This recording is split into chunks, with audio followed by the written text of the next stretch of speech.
कारण मी नाशिकचा असल्यामुळे मला खूप कुतूहल होतं या गोष्टींचं, की सुरुवात कशी झाली कुंभमेळ्याची. एका त्या फ्रेंच प्रवासी जो भारतात आला होता, काय 13 वर्ष राहिला, त्याचं वाचलं. मग ते वाचल्यानंतर माझ्या लक्षात आलं की यात कुठेही कुंभमेळ्याचा उल्लेख नाही.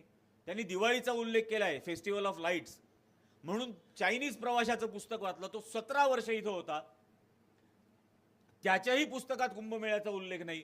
मग ते शोधाला सुरुवात केलं, कारण इन्व्हेस्टिगेटिव्ह जर्नलिस्ट होतो, शोध पत्रकारिता करत होतो. आणि शोध पत्रकारिता ही कल्चर टू ॲग्रिकल्चर असते, ती फक्त गुन्ह्यांच्या बाबत नसते.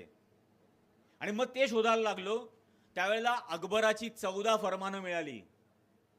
अकबराने पहिलं फरमान काढून या हगड्या येड्या महंत्यांना बोलावलं आणि त्यांना म्हणाला की मुस्लिम समाज ज्या पद्धतीने हजच्या वेळेला एकत्र येतो, त्या पद्धतीने हिंदूंना एकत्र आणण्यासाठी काहीतरी करा.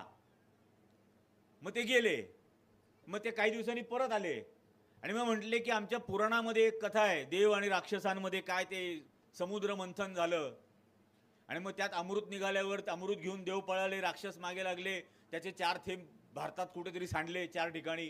त्या 4 ठिकाणी हे करता येईल, कारण एका ठिकाणी एवढ्या दुर्गम देशातून सगळी लोक येणं अवघड आहे. मग त्यांनी सांगितलं करा. मग म्हणे याचा खर्च कसा करायचा. मग त्यांनी या 4ही ठिकाणी 2-2, 2.5 हजार एकर जमिनी यांना दान केल्या. अकबराची दानपत्र आजही आहेत, त्र्यंबकेश्वर, नाशिक आणि इतर ठिकाणची, हरिद्वार, उज्जैन आणि अलाहाबादची. अकबराने दान केल्या की या जमिनींवरती 12 वर्षात जो महसूल जमा होईल त्या महसुलातून तिथला कुंभमेळा घ्या. आणि मग ते रेव्हेन्यू मॉडेल त्याचं तयार झालं.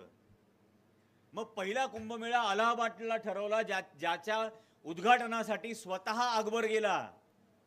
पहिल्या दिवशी त्यांनी गंगेत स्नान केलं, म्हणून पहिल्या स्नानाला शाही स्नान म्हणतात, कारण बादशहानी स्नान केलं.